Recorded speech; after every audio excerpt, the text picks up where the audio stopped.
Alors je dis bonjour à tout le monde déjà. Le culte va commencer.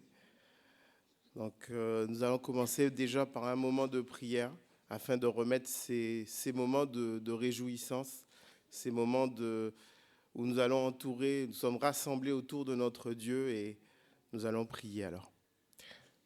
Merci Seigneur, merci Papa. Merci parce que tu es notre Dieu, notre Père.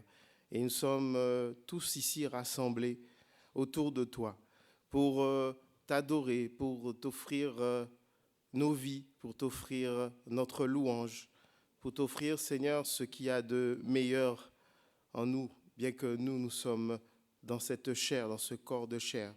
Mais notre amour, notre adoration,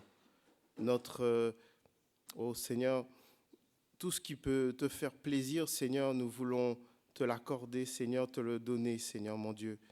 Et nous sommes tous ici d'un seul cœur, d'une même pensée, Seigneur, pour faire monter vers toi, Seigneur, nos reconnaissances, notre amour envers toi, ô grand Dieu. Sois glorifié au milieu de nous, Père, au nom de Jésus. Amen. Alors aujourd'hui, nous sommes rassemblés pour aussi des baptêmes. Nous avons 3 baptêmes aujourd'hui. Et on se rappelle, pour ceux qui l'ont déjà fait depuis peut-être longtemps, qu'avant de se faire baptiser, nous avons fait une rencontre avec Dieu. Nous avons eu une rencontre particulière où chacun de nous avons eu un témoignage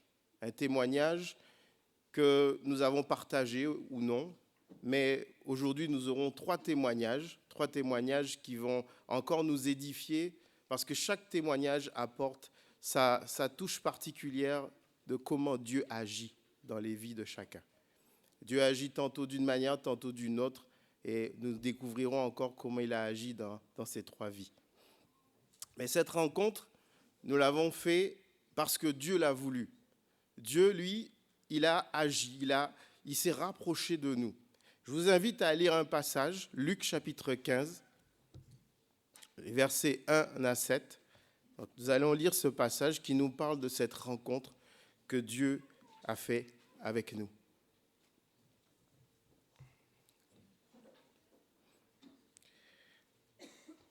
Tous les publicains et les gens de mauvaise vie s'approchaient de Jésus pour l'entendre. Et les pharisiens et les scribes murmuraient, disant, cet homme accueille des gens de mauvaise vie et mange avec eux. Mais il leur dit cette parabole. Quel homme d'entre vous, s'il a 100 brebis et qu'il en perde une, ne laisse les 99 autres dans le désert pour aller après celle qui est perdue, jusqu'à ce qu'il la retrouve. Lorsqu'il l'a retrouvée, il la met avec joie sur ses épaules. Et de retour à la maison, il appelle ses amis et ses voisins et leur dit, réjouissez-vous avec moi, car j'ai retrouvé ma brebis qui était perdue. De même, je vous le dis, il y aura plus de joie dans le ciel pour un seul pécheur qui se repent que pour 99 justes qui n'ont pas besoin de repentance. Ce passage se termine avec cette expression de joie. Oui, quand quelqu'un se repent, quand quelqu'un vient à Dieu, quand quelqu'un a pris conscience de son état, alors il y a de la joie dans le ciel. Il n'y a pas que de la joie ici sur terre. C'est vrai que nous allons nous réjouir du fait que nous avons 3 personnes qui vont témoigner de leur appartenance à Dieu. Mais il y a de la joie aussi dans le ciel. Cette joie, le Père l'exprime ici. Jésus le dit. Il prend cette brebis, il la met sur ses épaules, et là, il dit, mais réjouissez-vous avec moi. Il y en a un qui était perdu, et il est retrouvé. Nous étions perdus avant de nous faire baptiser, avant que nous nous donnions à Christ. Nous étions perdus, et là, nous sommes retrouvés. Et la joie, elle est plus grande dans le ciel. Donc, le verset 7 dit, de même, je vous le dis, il n'y aura plus de joie dans le ciel pour un seul pécheur qui se repent que pour 99. Le nombre n'est pas important. Un qui se repent, et c'est la joie dans le ciel. Je vous invite à chanter un chant bien entendu. Et ce chant, c'est vers toi que je me tourne.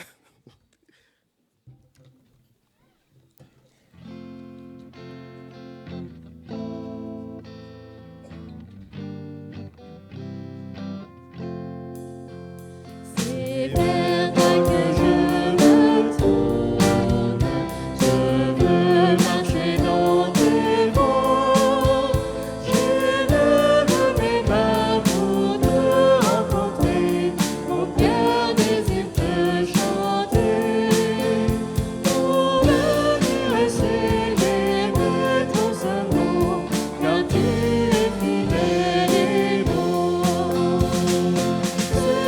Seigneur, oh Seigneur, je veux te donner.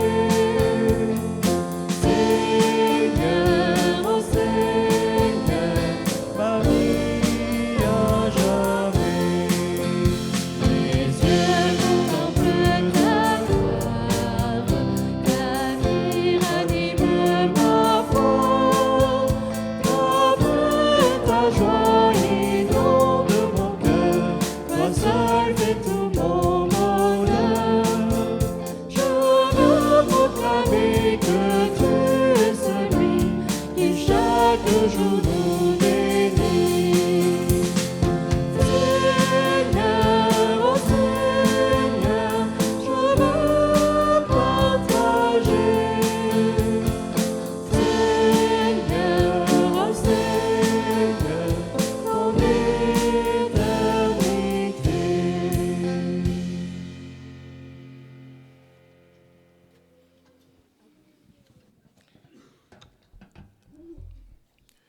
Oui, nous voulons partager l'éternité avec Dieu. Et d'abord, nous allons écouter un témoignage qui est comme aussi un message, parce que c'est du vécu. C'est l'œuvre de Dieu dans la vie d'Isabelle. Donc, on va écouter le témoignage d'Isabelle qui va nous dire.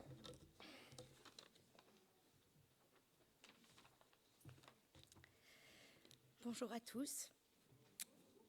J'ai beaucoup d'émotions là, excusez-moi. Donc, je suis née dans une famille catholique, plus ou moins pratiquante. J'ai été gardée quand j'étais petite par ma grand-mère, qui était très très croyante et très pratiquante. Elle me parlait beaucoup de Jésus, de Marie, et elle priait avec ma sœur et avec moi. J'ai découvert bien plus tard que sans sa foi, elle a vécu des choses très difficiles et c'est vraiment sa foi qui lui a permis de passer ces moments. J'allais souvent à l'église avec elle et elle m'a transmis des valeurs qui sont très importantes pour moi encore aujourd'hui. Elle y croyait et elle les appliquait scrupuleusement. Mais par contre, j'avais toujours j'avais l'image d'un Dieu qu'il fallait craindre et l'impression qu'il fallait se montrer digne de lui en pratiquant, en faisant de bonnes actions. Je me considérais comme croyante. J'avais été baptisée lorsque j'étais bébé, puis j'ai fait ma communion, ma profession de foi, ma confirmation. C'était important pour moi de participer à la vie d'église. J'allais chanter à la chorale, j'ai été servante de messe plus petite. Je me sentais pleine de foi et je priais Dieu et Marie. Au lycée, une de mes amies fréquentait l'église évangélique, mais je n'étais pas intéressée de connaître son église. J'avais été mise en garde, en fait, contre cette église particulièrement.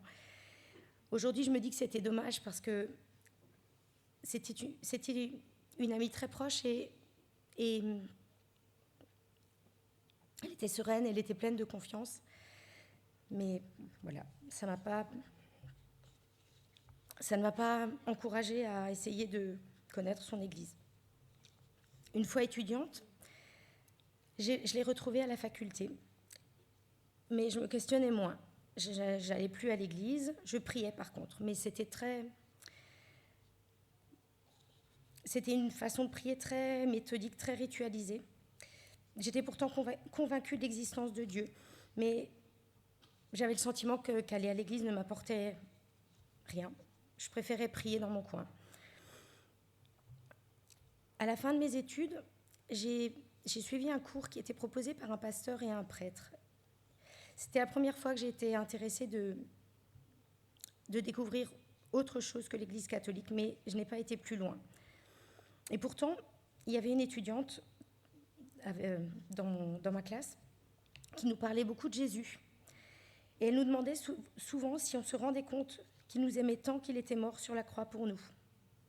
Et je crois que j'avais jamais en fait vu les choses sous cet angle-là. Ensuite, j'ai rencontré mon mari, qui n'est pas croyant. On parlait peu de fois ensemble, mais il a toujours respecté mes croyances. Nous avons eu 2 enfants. Charlie, qui aura bientôt 18 ans, a été baptisée quand elle était bébé, comme il était d'usage de faire. Elle a fait sa première communion aussi, parce que je voulais qu'elle entende parler de Dieu, mais je ne me sentais pas vraiment compétente pour lui en parler. Et je me disais que c'était une base et qu'elle ferait son chemin par la suite. Je voulais faire de même pour son petit frère Robin, mais il y a eu des contretemps, ça ne s'est pas fait. Et ensuite, il était assez grand pour dire qu'il ne voulait pas être baptisé. On ne parlait pas vraiment de Dieu à la maison non plus. Ils n'avaient vraiment de contact avec Dieu que par les cours de catéchisme. Et ils étaient intéressés, ils posaient des questions, mais il y a eu un changement d'enseignante et puis ils ont pris des distances par rapport à ça.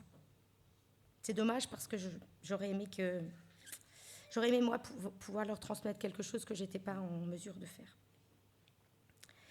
Et puis c'était une période difficile, j'avais beaucoup de travail, mon mari travaillait en équipe, on rénovait notre maison.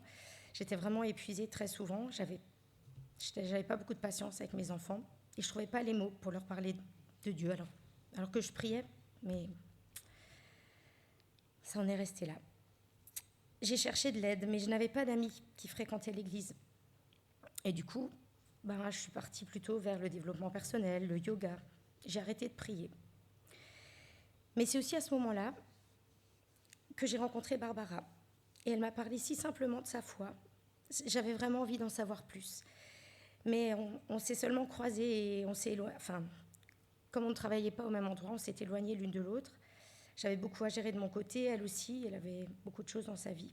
On s'est revus quelques fois, mais à chaque fois, ça me donnait envie, mais elle avait traversé des choses tellement difficiles que je voulais pas la déranger encore dans tout ça. Pendant ce temps-là, j'allais au yoga, je faisais de la relaxation, je me sentais un peu mieux. Les exercices de yoga et les mantras, ça m'apaisait beaucoup, mais il y avait quelque chose qui me retenait. Je n'avais pas du tout envie de chercher plus loin. Je me dis aujourd'hui que c'était une chance. Et d'autres amis me parlaient d'autres choses, d'univers. Et en fait, ça n'avait plus de sens au bout d'un moment. Et j'avais juste l'impression qu'on voulait absolument donner un autre nom à ce que Dieu faisait tout simplement pour nous, quoi. Et puis, alors heureusement, il y avait Marine au milieu de tout ça. Marine, dont j'étais la monitrice en colonie de vacances, et avec qui j'ai toujours gardé contact, parce qu'elle aussi, elle avait traversé des choses difficiles. J'avais essayé de l'épauler comme je pouvais. J'ai trouvé ça drôle que par la suite, ça soit elle qui me parle de Dieu. Quand elle me parlait de sa découverte de Dieu, de sa foi, de la Bible, ça me questionnait et en même temps, ça me paraissait compliqué, tellement compliqué. Et puis elle m'a offert une Bible que je ne savais pas trop par quel bout prendre finalement. Et elle m'a encouragée à la lire, elle m'a conseillé un petit peu.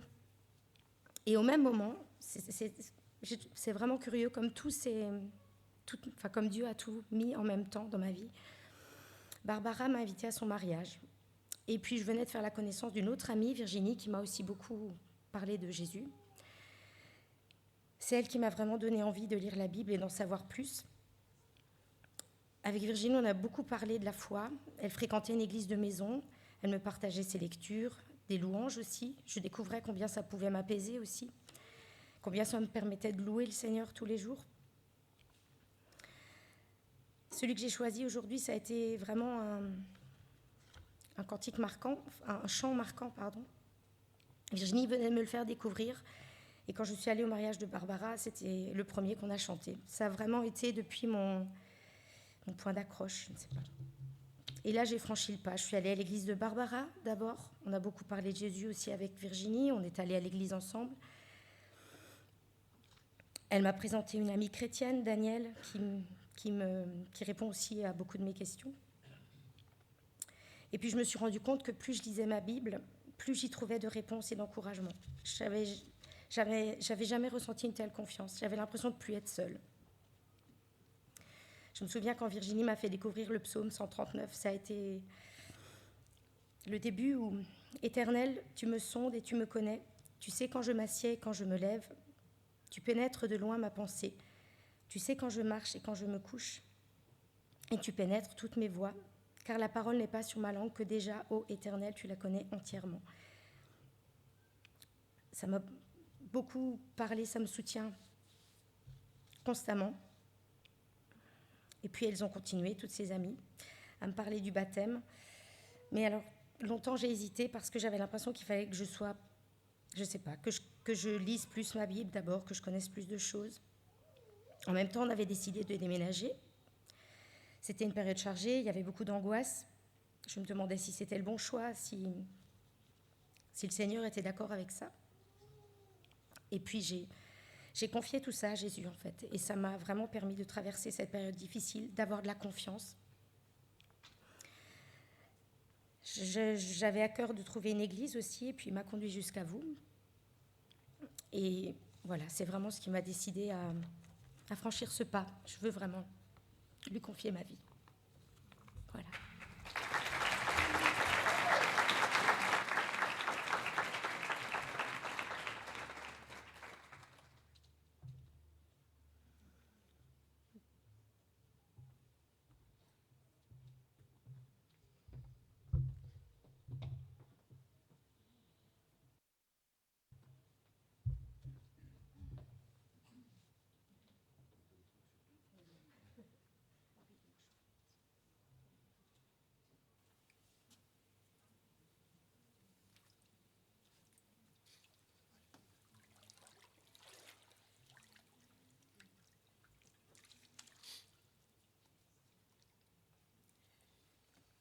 Alors Isabelle, ma sœur, tu as témoigné que Jésus est ton sauveur personnel. Oui.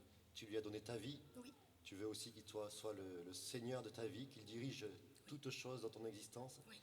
Alors sur ton témoignage, j'ai la grande joie de te baptiser au nom du Père, du Fils et du Saint-Esprit.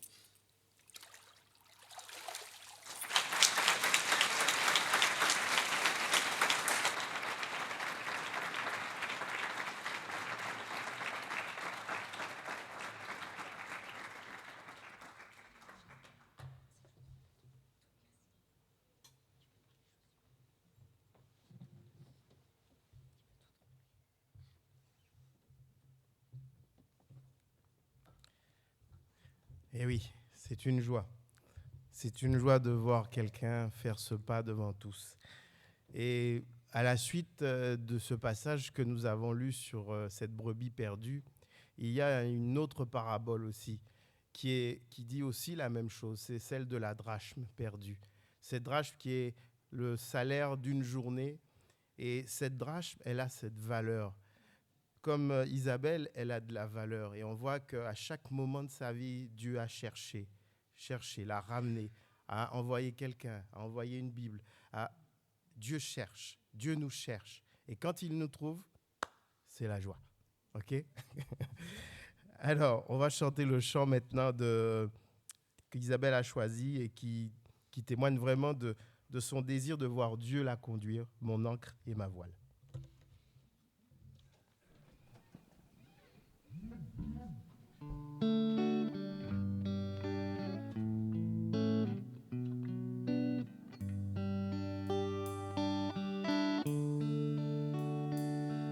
Tu es ma force, ma consolation,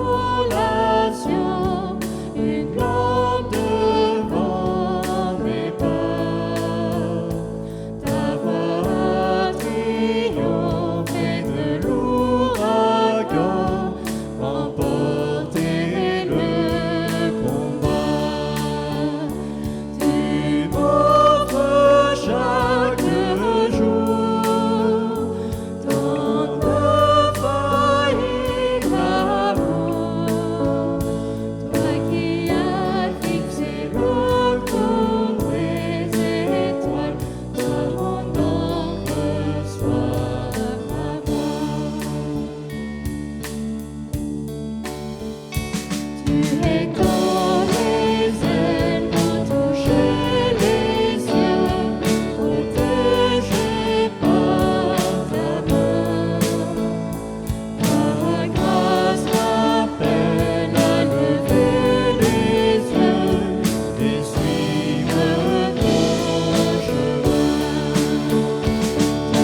nous avons vu que les témoignages, ils ont joué un grand rôle dans celui d'Isabelle.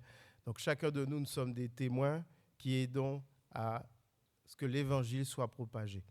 Donc continuons à témoigner. Nous allons écouter maintenant un autre témoignage. Nous voyons qu'il est bien entouré, Yann. Donc on va écouter.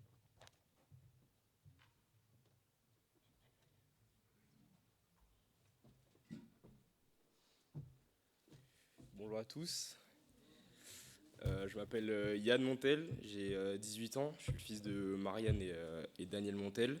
J'ai aussi une grande sœur qui s'appelle Jade, mais qui n'est pas là aujourd'hui parce qu'elle habite à Mulhouse. Malgré que ma mère, elle est grandie dans une culture chrétienne, personnellement, j'ai pas été élevé dans une famille chrétienne et ça m'avait jamais vraiment intéressé.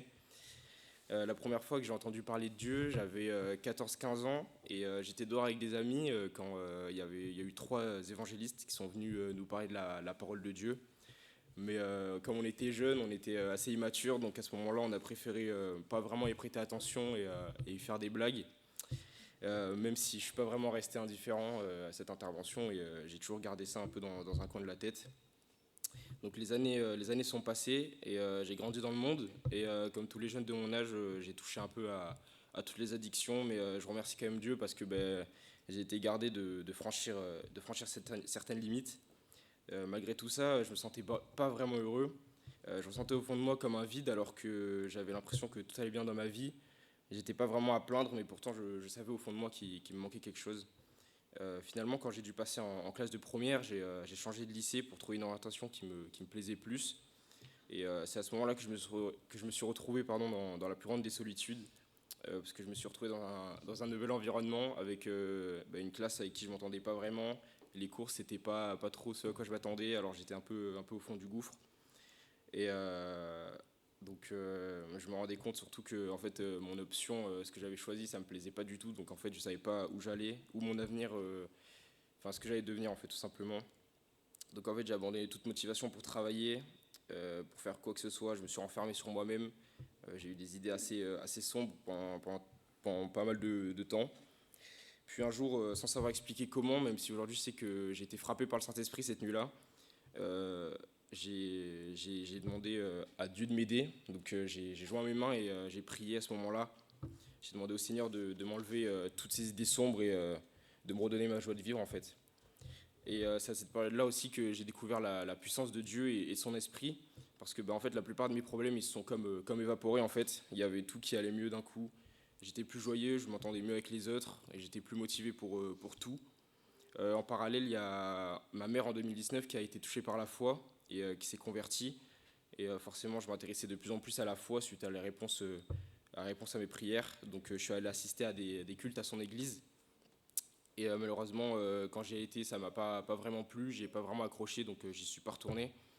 Puis ensuite, ça arrivé en 2022, j'ai rencontré Adriane, qui était aussi amie avec Nathan. Et il y a un jour où Adriane a proposé à Nathan de venir à l'église, donc au boulevard de la Paix. Et donc c'est naturellement que j'ai demandé si je pouvais assister également au culte. C'est donc le dimanche 29 mai 2022 que je suis venu pour la première fois ici. Et c'est ce jour-là que j'ai décidé de donner ma vie à Jésus, parce que pour la première fois, le vide que je ressentais depuis des années, je le sentais comblé, je me sentais heureux comme je ne l'avais jamais été avant. Et depuis, j'ai accepté Jésus comme mon sauveur et mon Seigneur. Et ma foi, elle grandit chaque jour. Je suis très reconnaissant parce que je me rends compte que le Seigneur m'a jamais abandonné et il m'abandonnera jamais. Et faire ce choix de lui donner ma vie, ça a été le meilleur, parce que malgré les épreuves que j'ai rencontrées et que je vais pouvoir rencontrer dans le futur, je sais que le Seigneur cesse de me bénir dans mes rencontres, dans ma foi et également dans les plans qu'il a prévus pour moi. C'est donc aujourd'hui que je suis là devant vous, et devant le ciel, pour affirmer que je suis né de nouveau et qu'aujourd'hui ce n'est plus moi qui vis, mais que c'est le Christ qui vit en moi. Je voudrais juste terminer par ce passage du psaume 33. Le roi n'est pas sauvé par une armée nombreuse, le guerrier n'est pas délivré par une grande force. Pour avoir la victoire, le secours du cheval est illusoire, et toute sa vigueur ne suit pas pour triompher. Mais l'Éternel prend soin de tous ceux qui le craignent. Comptant sur son amour, oui, nous comptons sur l'Éternel, et il est notre secours et notre bouclier. Notre cœur trouve en lui sa joie, et notre confiance, nous la plaçons dans le Dieu saint. Amen.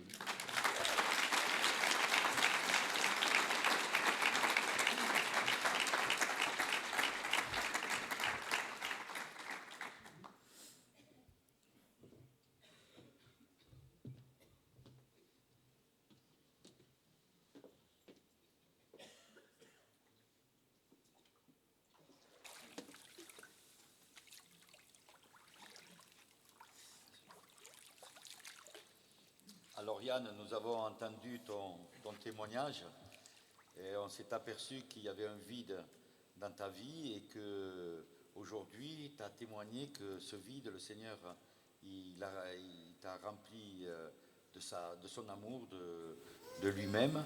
Alors, je voudrais te poser quelques questions. Crois-tu vraiment que Jésus-Christ est le Fils de Dieu? Oui. Ouais. Crois-tu que vraiment il est descendu sur cette terre, qu'il est mort pour ton péché, afin de te donner la vie éternelle? Oui. Alors, sur la base de ton témoignage, sois baptisé au nom du Père, du Fils et du Saint-Esprit.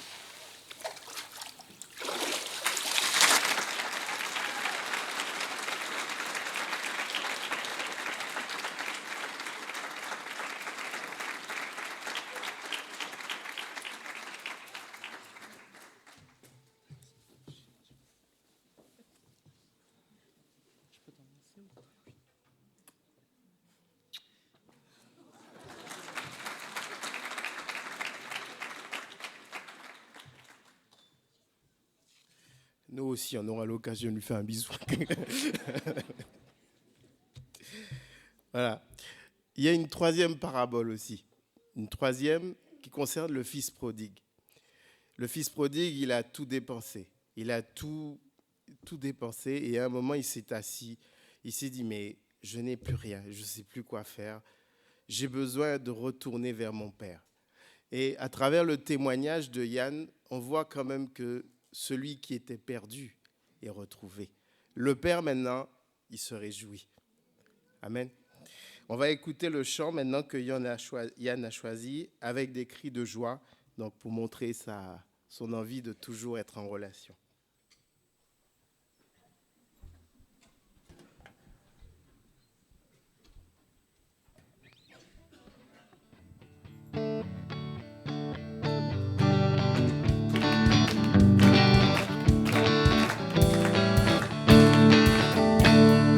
Avec des cris de joie, la bouche de ton courage s'élève des mains et tous célèbreront. Avec des cris de joie.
Alors, là, on a un troisième témoignage. Donc, on est gâtés. On est gâtés. Pourquoi? Parce qu'on a encore une autre preuve que Dieu agit. Une autre preuve que Dieu agit. Et on va écouter maintenant le témoignage de Canel qui va nous dire qu'est-ce que Dieu a fait pour elle.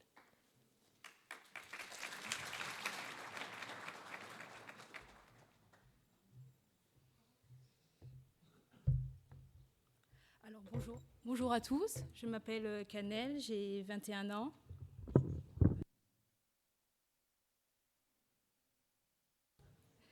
Je m'appelle Canel, j'ai 21 ans. Je suis l'aînée d'une sœur de Océane. Elle mesure 1m87, mais c'est ma petite sœur. Nous sommes nés à Basse-Terre, en Guadeloupe. Nos parents ne sont pas chrétiens et notre père était témoin de Jéhovah pendant plusieurs années. Ma sœur et moi, nous avons perdu notre maman en 2008 d'une embolie pulmonaire. Et ensuite, nos deux grands-pères maternels d'une maladie grave. Ensuite, notre grand-mère n'a pas pu avoir notre garde parce qu'elle ne pouvait pas s'occuper de nous. Du coup, on a été placés en famille d'accueil pendant 2 ans. En 2012, notre père a eu une autre garde. Et parce qu'en fait, notre famille d'accueil nous maltraitait. On crevait de faim. Et en fait, on pensait que c'était la fin d'un cauchemar, mais en fait non, parce que notre père était violent physiquement. Il nous frappait parce qu'il touchait à l'alcool et à la drogue. Suite à cela, je suis tombée dans l'anorexie parce que j'avais peur de lui.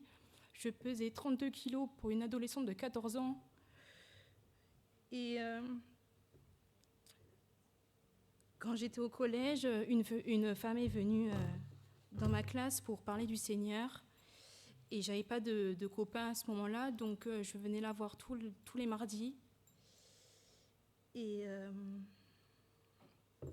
du coup, un jour, elle m'a proposé de venir avec elle à l'église. Et j'allais tout le temps avec elle à l'église. Et j'ai pu faire aussi un camp chrétien à Lourdes, avec des bonnes sœurs.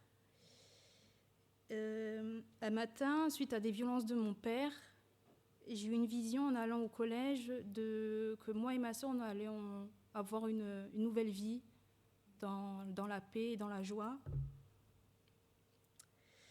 Puis cette vision s'est répétée plusieurs fois. Et donc, j'ai pris les choses en main. Je suis allée voir l'infirmière du collège pour aller chercher de l'aide. Le jour même, nous avons été placés en foyer d'urgence à Biron, vers Orthez. Et quelques mois plus tard, nous avons été placés en foyer dans un foyer à Pau. En 3e, j'ai rencontré mon meilleur ami Simon. Et grâce à lui, j'ai pu être moi-même.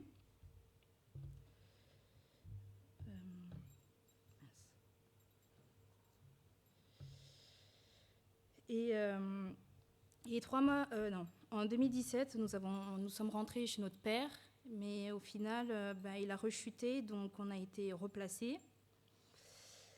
Quand je suis rentrée au lycée, on a dû changer de structure, on est passé chez les adolescents.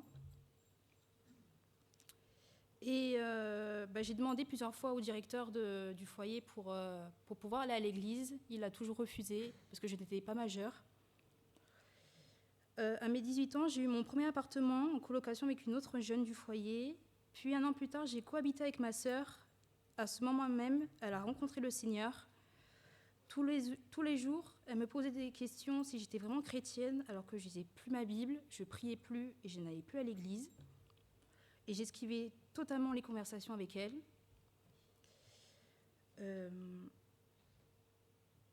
Ensuite, je suis tombée dans le péché total. J'ai eu des relations avec des garçons sans sentiment. J'allais tous les week-ends en boîte de nuit. Je touchais à l'alcool, je fumais de la drogue. J'étais dans l'inconscience totale. Je n'ai pas eu réellement de petits copains. Et puis un jour, je suis venue dans la chambre de ma sœur et je lui posais beaucoup de questions par rapport au Seigneur. Et elle répondait toujours à mes questions. J'ai pu acheter ma première Bible toute seule. J'ai commencé à lire chapitre par chapitre. C'est à ce moment-là que j'ai eu cette sensation d'être à nouveau avec le Seigneur. Je priais sans cesse et il répondait à mes prières. Ce jour-là, je n'ai plus douté de lui. Un an plus tard, j'ai rencontré Adriane, car nous avons quelques amis en commun du camp de basket. Puis un jour, au mois de septembre 2022, je lui ai envoyé un message pour venir à cette église. Mon premier jour à l'église, il y avait le baptême de Marianne Zangvilit. Et puis, je suis venue au groupe de jeunes. Pendant cette année, j'ai rencontré beaucoup de frères et sœurs que j'aime très fort dans cette église. Je ne remercierai jamais le Seigneur pour ce qu'il a fait pour ma sœur et moi, car depuis le début, il savait que nous étions en danger. Et il nous a sauvés aussi. Et je suis là ici pour le suivre à mon tour. Merci de m'avoir écouté, que Dieu vous bénisse.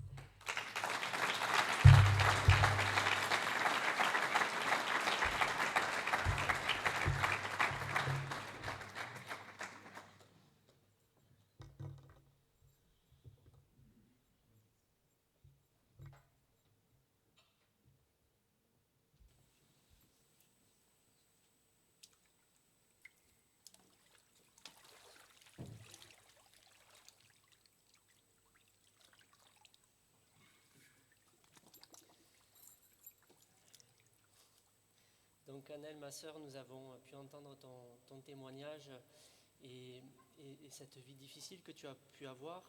Et nous sommes heureux de pouvoir aujourd'hui célébrer cet acte d'obéissance avec toi. Donc tu crois que Jésus-Christ est le Fils de Dieu, qu'il est descendu sur terre pour prendre nos péchés. Oui. Et tu veux à présent le suivre, faire de lui ton Seigneur et marcher à ses côtés. Oui. Mais sur la base de ton témoignage, je te baptise au nom du Père, du Fils et du Saint-Esprit.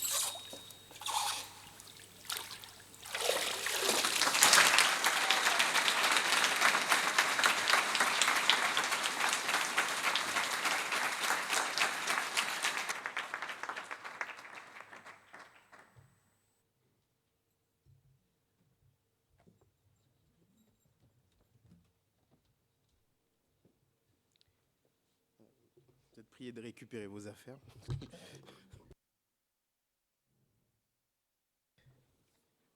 Alors, nous avons été touchés par ce témoignage. Un témoignage qui est émouvant. Et c'est un témoignage qui nous montre que dans les difficultés, Dieu est là. Dans les difficultés, Dieu nous cherche. Comme le Père, dans la parabole du Fils prodigue, il est là. Il attend que son Fils revienne. Et un jour, il retourne. Et là, son fils qui revient en disant « Je ne suis pas digne ». Mais lui, il dit « Non, tu es mon fils.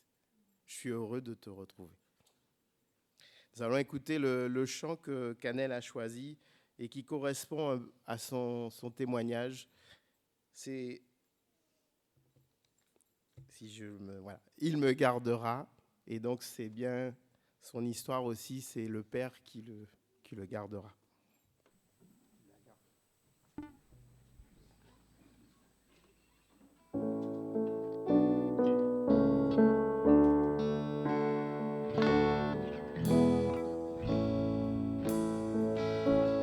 Quand je crains d'abandonner, Christ me gardera. Quand Satan vient me tenter,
le Seigneur nous garde, il nous gardera, il nous garde tous parce qu'il est le Père aimant et il veut notre bonheur. Nous allons maintenant passer au moment de partage, ce moment de souvenir du moins, où on va se rappeler de ce que le Seigneur a fait pour nous. Et donc, nous allons passer à ce moment du repas du Seigneur. Et donc, je vais inviter donc toutes les personnes qui sont baptisées déjà et qui marchent dans l'obéissance à la parole de Dieu, de se mettre debout. Et nous allons passer à ce moment. Je vais inviter les personnes que j'ai choisies pour la distribution à venir.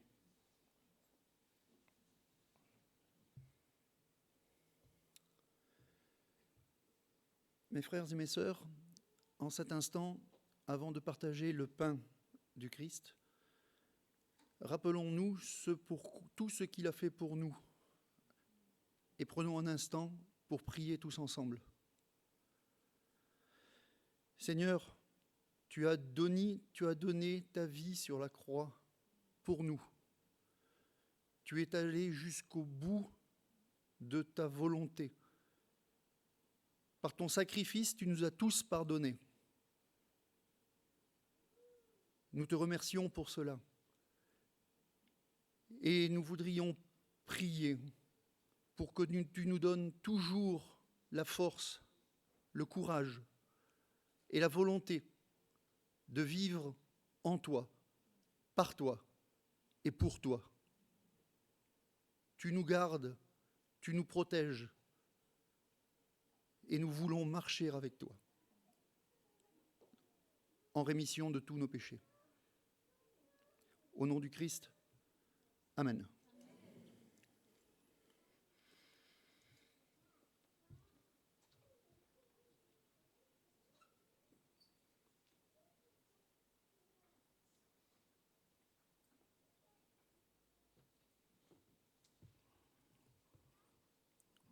Seigneur, Père éternel, nous te remercions pour ton sang qui a coulé sur la croix, pour ce sacrifice que tu as fait sur la croix, Seigneur. Sans ce sacrifice, Père éternel, nous serions perdus. Nous ne saurions où aller, Seigneur. Merci en ce jour, Seigneur. Nous voulons glorifier ton nom. Parce que c'est par ton sang que nous sommes sauvés. C'est par ton sang que nous accédons à ta grâce, à ton amour, à ta protection, Seigneur. Sois encore magnifié pour tout ce que tu as fait pour ton sacrifice. Sois glorifié, sois exalté, sois loué au nom puissant de Jésus. Amen. Buvons-le.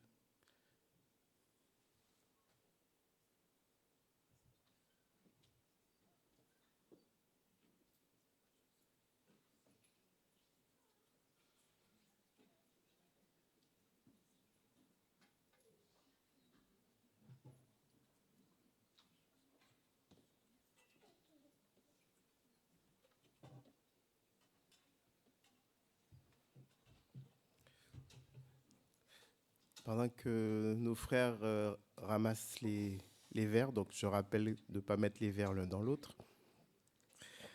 Donc,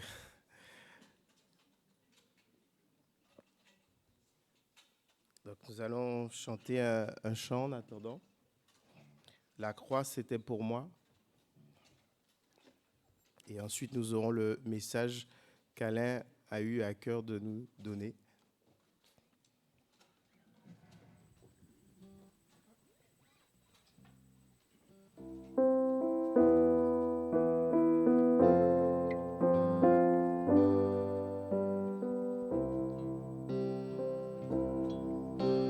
Trois croix sont dressées sur le mont Golgotha. Trois sont condamnés à mourir.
été donné pour moi.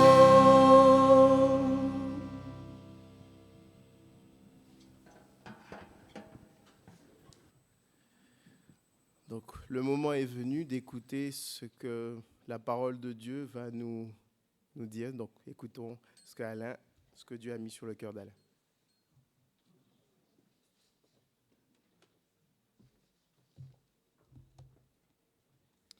Eh bien, je vais vous donner un 4e témoignage ce matin, mais c'est un témoignage dans la Bible cette fois-ci. Oui, tu peux monter, c'est bien. Actes des Apôtres, chapitre 26, nous verrons comment Paul, l'apôtre Paul, a donné son témoignage. Il a donné à plusieurs reprises, et en particulier dans le chapitre 26 des Actes, nous lirons à partir du verset 2 jusqu'au verset 29. Donc, on va voir que c'est un témoignage qui est court, finalement, quand on le lit. Il y a beaucoup de choses dedans, mais il y a tout ce qui est nécessaire pour dire ce que Jésus a fait dans une vie. Donc, lisons ce passage, Acte 26, à partir du verset 2. Paul est donc emprisonné et il va donner son témoignage devant un roi, le roi Agrippa. « Je m'estime heureux, roi Agrippa, d'avoir aujourd'hui à me justifier devant toi de toutes les choses dont je suis accusé par les Juifs, car tu connais parfaitement leurs coutumes et leurs discussions. Je te prie donc de m'écouter avec patience. Ma vie, dès les premiers temps de ma jeunesse, est connue de tous les Juifs, puisqu'elle s'est passée à Jérusalem, au milieu de ma nation. Ils savent depuis longtemps, s'ils veulent le déclarer, que j'ai vécu en pharisien, selon la secte la plus rigide de notre religion. Et maintenant, je suis mis en jugement parce que j'espère l'accomplissement de la promesse que Dieu a faite à nos pères et à laquelle aspirent nos 12 tribus qui servent Dieu continuellement, nuit et jour. C'est pour cette espérance, ô roi, que je suis accusé par les Juifs. Oh, quoi ? Vous semble-t-il incroyable que Dieu ressuscite les morts ?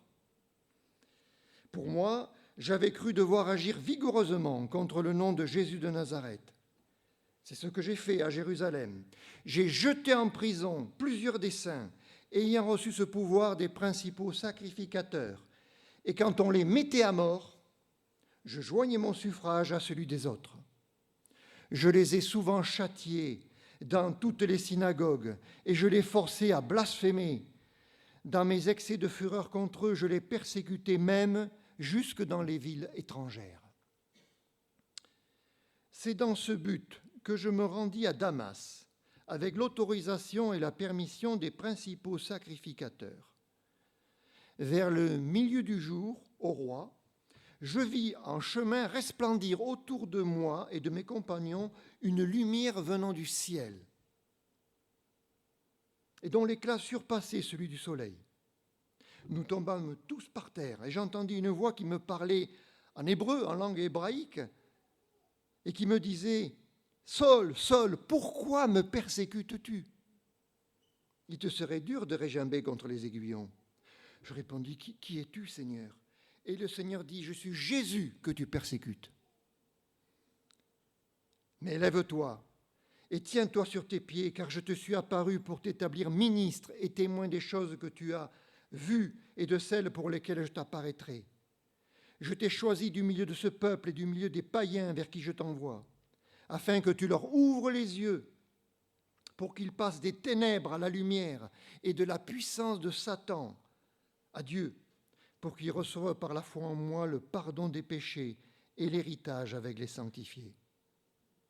En conséquence, roi Agrippa, je n'ai pas résisté à la vision céleste, à ceux de Damas d'abord, puis à Jérusalem, dans toute la Judée et chez les païens, j'ai prêché la repentance et la conversion à Dieu, avec la pratique d'œuvres dignes de la repentance.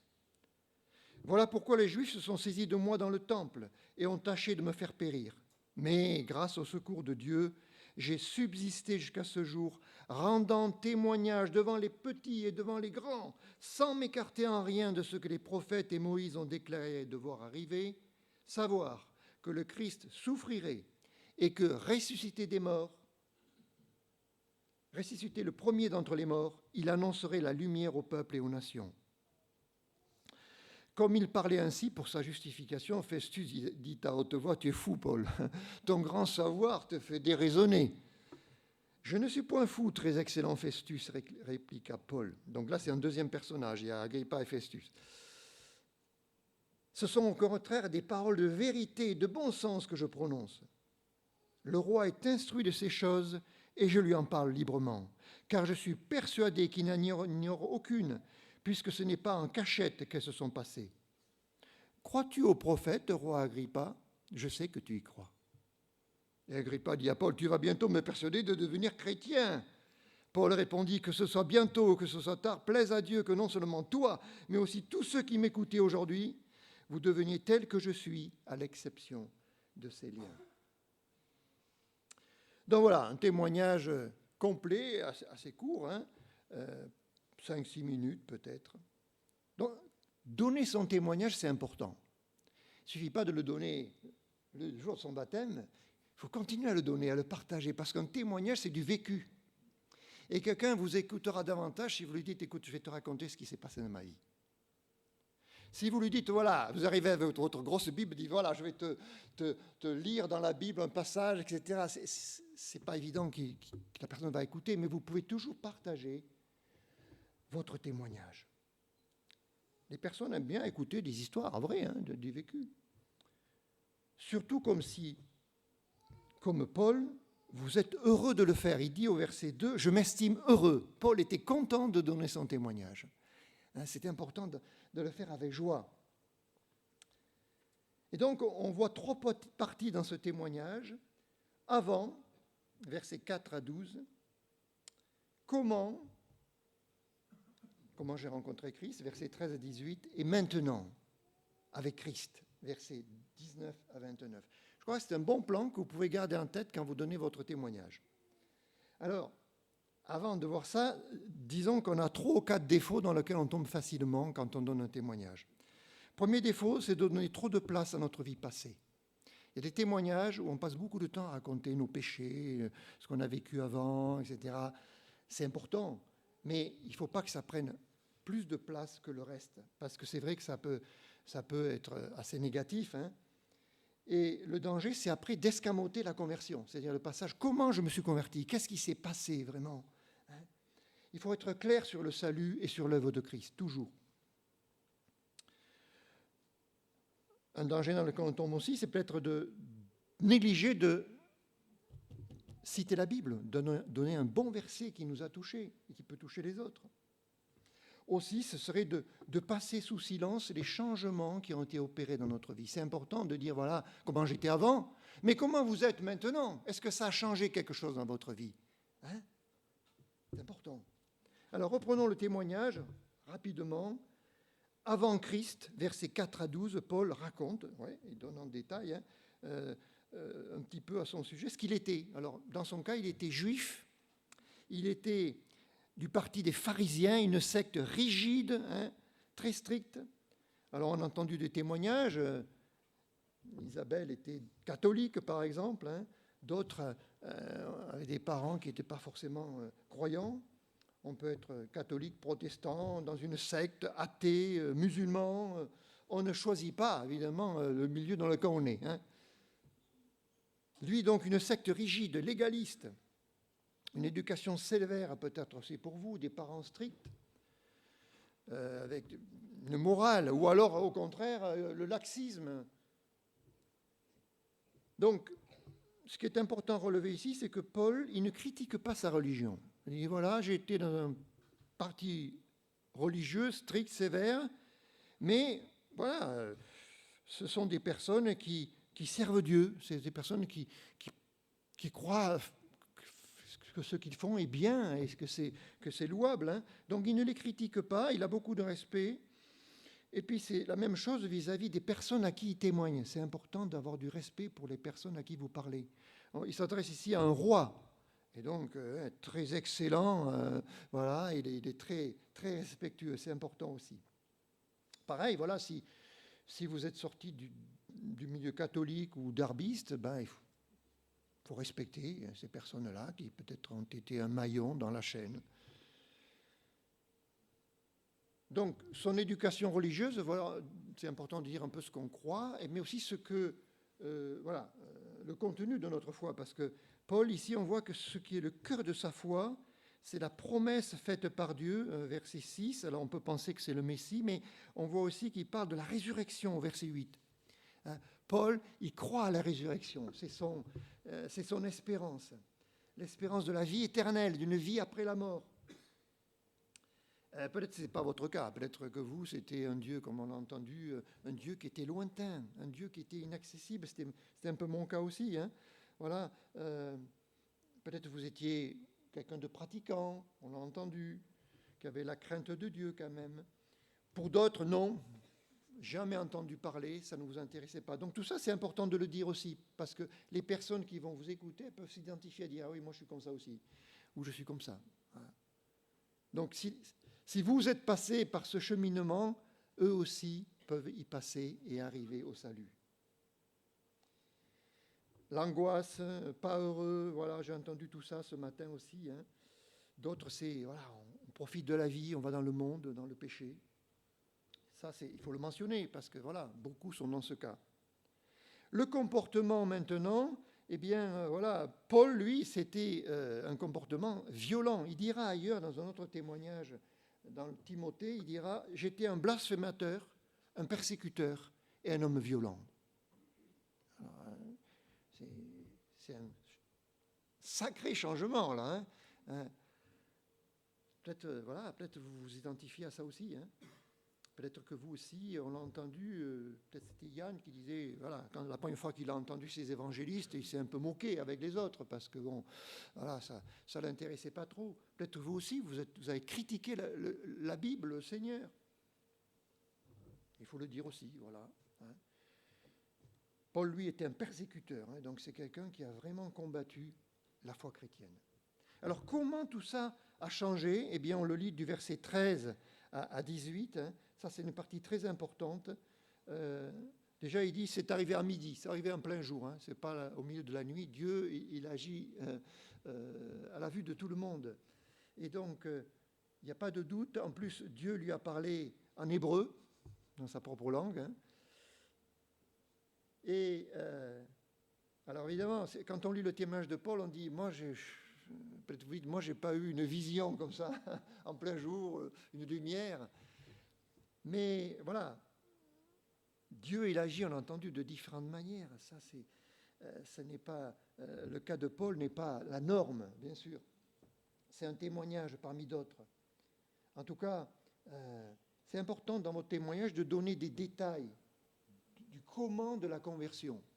Voilà, on en a entendu plusieurs, là. Il y a eu des rencontres, il y a eu des personnes qui ont offert des Bibles, il y a eu des circonstances difficiles. C'est important parce que voilà, les personnes vont s'identifier à ça aussi. Moi, ça a commencé quand j'ai acheté une Bible. Voilà. Ici à Pau, là, j'ai acheté une Bible, un stand biblique. Voilà. Puis j'ai commencé à la lire, comme on l'a entendu. Peut-être que la personne à qui vous témoignez, elle a une Bible dans un coin, ben elle a dit, tiens, finalement, c'est une idée, je vais peut-être lire la Bible aussi. Hein. Et là, donc, Jésus va lui parler. C'est Jésus qui lui parle. Il dit, pourquoi me persécutes-tu ? Parce que Paul, quand il persécute les chrétiens, il persécute Jésus.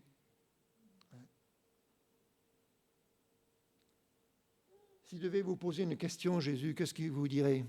Hein ? Pourquoi me fuis-tu, peut-être ? Pourquoi tu me fuis ? Pourquoi tu fermes ton cœur ? On a entendu là, dans les témoignages qu'il y a des questions qui étaient posées. Et les questions posées, c'est peut-être que Jésus pose des questions à travers d'autres personnes. Hein. Il veut vous parler. Et là, il dit quelque chose d'intéressant. Il dit, il te serait dur de régimber contre les aiguillons. Dans une expression un peu particulière, mais c'est l'idée que Jésus sait qu'il y a des aiguillons qui sont en train de piquer la conscience de Paul, n'est-ce pas ? Des aiguillons dans la conscience. C'est le Saint-Esprit qui est en train de le piquer, là, de lui dire, tu fais fausse route, tu te trompes, tu combats la vérité.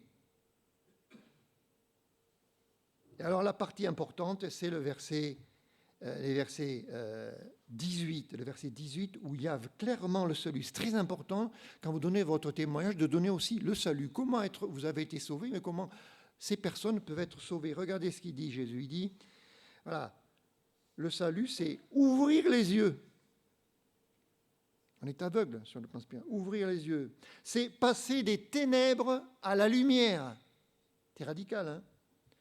Si vous n'êtes pas sauvé, vous êtes dans les ténèbres, vous êtes aveugle, vous ne voyez pas, même si vous pensez avoir une vie brillante et vous êtes populaire, la Bible dit vous êtes aveugle et vous êtes dans les ténèbres, vous devez passer à la lumière de Christ. De la puissance de Satan à Dieu, c'est fort. Et recevoir par la foi en Christ le pardon des péchés. Magnifique ça, le pardon des péchés. Donc tout ça, c'est important de le dire dans un témoignage et de donner peut-être un verset aussi. Hein? Moi, mon verset, c'est « Voici l'agneau de Dieu qui ôte le péché du monde ». Jean-Baptiste qui présente Jésus. « Voici l'agneau de Dieu qui enlève le péché du monde ».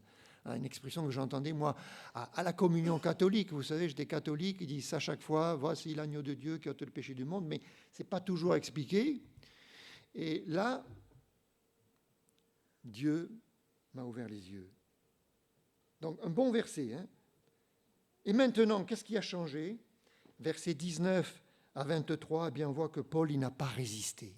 Ne résistez pas, n'endurcissez pas votre cœur. Cédez au Seigneur. Donnez-vous à lui, comme on l'a entendu. Et ne traînez pas pour témoigner. Donnez votre témoignage, racontez ce qui vous est arrivé tout de suite à votre ami, à quelqu'un. Voilà, partagez-le. Paul, il a dit... Hein, tout de suite, là, il a prêché la repentance et la conversion à Dieu. C'est clair aussi. Hein. Repentez-vous, convertissez-vous. C'est quelque chose de radical. Hein. Voilà. Ne vous contentez pas de dire dans un témoignage, eh bien voilà, un jour on m'a invité à l'église, et puis je suis venu à l'église, et puis voilà, maintenant je suis chrétien. Mais ça, c'est pas clair pour quelqu'un qui vient. Il faut dire ce qui s'est passé vraiment, hein, ce qui a changé aussi. Hein. Lire la Bible, c'est bien, mais qu'est-ce que ça vous a apporté, hein? Dire ce que Christ a changé de votre vie, c'est important, on l'a entendu. Hein, voilà. Il a apporté la paix, il a apporté le pardon des péchés, peut-être la délivrance aussi, et délivrance de certaines passions. Alors, il est possible que les gens vous interrompent comme ici, hein, tu es fou, qu'est-ce que tu racontes là? Il ne faut pas se laisser désarçonner, il faut continuer et dire « je ne suis pas fou hein ». C'est la vérité, il faut continuer, il y aura des moqueries. Et puis, ce qui me frappe, c'est que Paul, il est direct. Il interpelle Festus, qui est un personnage important, il dit « crois-tu au prophète ?» Et toi, tu me dis que je suis fou, mais toi, est-ce que tu crois au prophète? Et il n'attend pas qu'il réponde, il dit « je sais que tu y crois ». Il le connaît un petit peu, « je sais que tu crois au prophète ». Là, il faut interpeller, est-ce que toi tu as la paix? Est-ce que tu es sauvé? Est-ce que tu as la vie éternelle? C'est des questions directes qui peuvent désarçonner quelqu'un qui jusque-là se croyait hors d'atteinte. Le but d'un témoignage, c'est, verset 28, tu vas bientôt me persuader de devenir chrétien. C'est que le roi Agrippa, il est touché là. Hein. Il dit, t'es pas loin du but là. Tu vas me persuader de devenir chrétien. Et Paul, il dit, oui, c'est ça, c'est mon but. Que tu deviennes chrétien. Voilà donc pour, je vais être plus long, hein, pour résumer, dans un témoignage, c'est important de raconter comment vous étiez avant, hein, votre religion, votre croyance, votre vie. Voilà. Première partie, deuxième partie importante, comment vous avez rencontré Christ, les circonstances, voilà, une personne qui vous a parlé, un verset, et puis maintenant, ce qui a changé. Avant, comment, maintenant. Qu'est-ce qui a changé dans votre vie? Qu'est-ce que Jésus a fait? Et je vous encourage donc à mettre en pratique cela. Je vous encourage à, pourquoi pas cette semaine, partager votre témoignage avec un collègue de travail, avec un ami, avec quelqu'un dans la famille. Voilà. C'est un pas à franchir parfois de dire, écoute, je vais te raconter ce qui m'est arrivé. Voilà. Voilà. Ce qui s'est passé dans ma vie. D'accord? On va prier. Seigneur, nous te remercions pour le témoignage de ces trois personnes qui ont été baptisées ce matin. Témoignage de Paul aussi, Seigneur.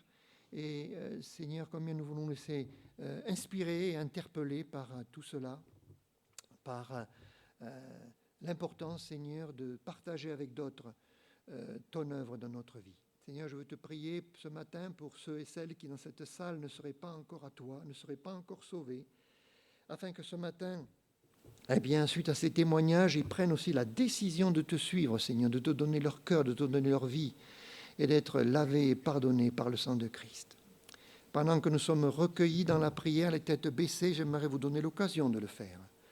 Que vous puissiez prier dans votre cœur, prier pour demander à Christ de devenir aussi votre Sauveur, votre Seigneur. Est-ce qu'il y a quelqu'un ici qui n'est pas sûr encore d'être sauvé et qui aimerait ce matin prendre cette décision? J'aimerais vous donner l'occasion de le faire. Vous pouvez le manifester simplement en levant votre main. Je prierai pour vous. Le Seigneur vous connaît. Est-ce qu'il y a quelqu'un ici qui a été touché par les témoignages et qui aimerait aussi donner son cœur à Christ? Le Seigneur, il est là ce matin, son esprit est à l'œuvre, peut-être il vous pique dans le cœur, dans la conscience, par le Saint-Esprit comme un aiguillon. Seigneur, je veux te remercier de ce que ce matin tu es à l'œuvre, tu es au milieu de nous, et je te demande, Seigneur, d'attirer à toi et de sauver encore ce matin dans cette salle. Je ne connais pas les cœurs, je ne connais pas bien des personnes, mais toi tu les connais, et je te demande de permettre qu'ils ne repartent pas ce matin sans avoir fait la paix avec toi par Jésus-Christ, notre Seigneur et Sauveur. Amen.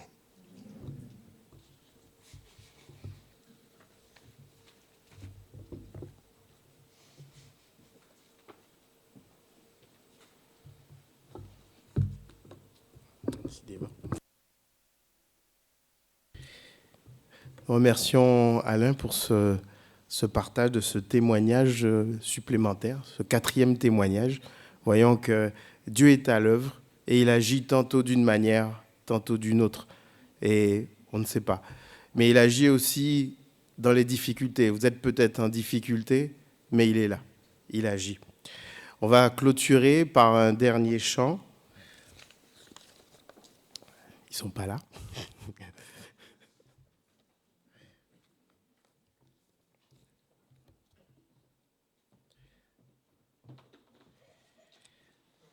Donc ce dernier chant, c'est « En mon cœur, j'ai choisi de suivre Jésus ».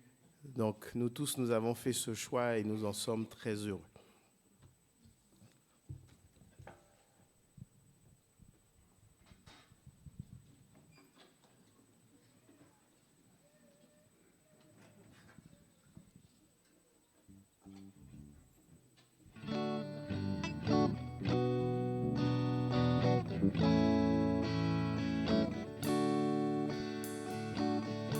En mon cœur, j'ai choisi de suivre Jésus-Christ. En mon cœur, j'ai choisi de suivre Jésus. En mon cœur, j'ai choisi de suivre Jésus.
nous avons donc un témoignage aussi que nous rendons sur Internet, c'est enregistré.